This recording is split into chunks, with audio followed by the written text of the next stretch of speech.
Okay, Spotify is keeping the free music party going in the US, and we've got Peter Kafka coming to us from sunny Brooklyn, or at least it usually is when we talk to him. Peter, thanks for joining us today. The free music party, tell us about this. Spotify, music service you've heard a lot about in the last year if you live in the US, is free. You don't pay anything to use it, and then there's a paid version. The free comes with an asterisk that most people in the US don't know about, which is that at some point there's supposed to be a limit on how much free music you can listen to.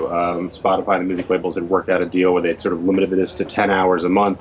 That limit has not kicked in yet. It's supposed to kick in 3 months ago. Spotify extended it. Now they're extending it again. So for most people in the US who don't really know much about the service, this won't come as news because they didn't know there was a limit coming. But at some point there will be a limit coming, and that limit has just been pushed back a little longer. Peter, how does Spotify's service and I guess pay model compare to some of the other services that are out there, such as RDO and Mog and others? Spotify is the most extensive free service. Most of the other ones have either some version of a trial where for a limited amount of time you can try it for free, or they've got a free service that's sort of vaguely connected to a meter, and it's sort of hard to tell how much free access you have. Spotify has made the biggest commitment, and by far the most expensive commitment, because they've got to pay for this music. It's not free to them, to letting people use the service for free. And how much pressure are they under from the music companies, the record labels, to really get to that point where they do limit and they do get people on a pay subscription? Well, that's a good question. Over the last couple of years, prior to them coming to the U.S., they were built in Sweden and London, and they've been a European service prior to this. They initially had an all-you-can-eat forever model, and that came back to 20 hours a month. And then by last spring, before they came to the U.S., it was down to 10 hours a month. That was seen as the sign that the labels were saying, all right, we've got some questions about this model. If you're going to give all this music away for free, it's going to either cost you more or it's going to cause us problems.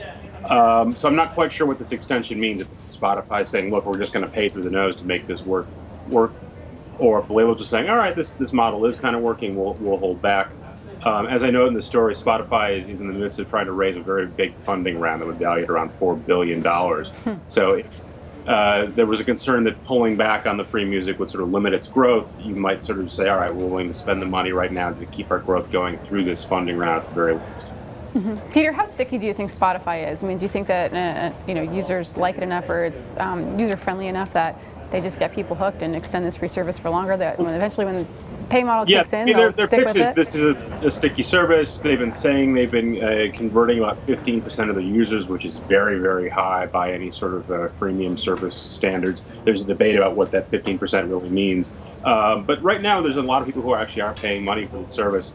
Skeptics outside the company say, look, they can't keep that going forever, and there's no way they can eventually sell enough memberships to make up for the cost of free music that they're giving away. But we won't know for a little while longer, at least. I'm just curious about their mobile strategy. Is it free on mobile as well, or is that where things start to kick in? If you want to get it on the phone, you've got to pay for that. So the free music is on your desktop. There comes with ads. If you want to pay, those ads go away, and you get to carry your music around on your phone. I see. So it's free if you're at work, basically. Right. Basically. That's at home. Yeah. There you go. Thank you very much, Peter Kafka of All Things Digital, coming to us from sunny Brooklyn.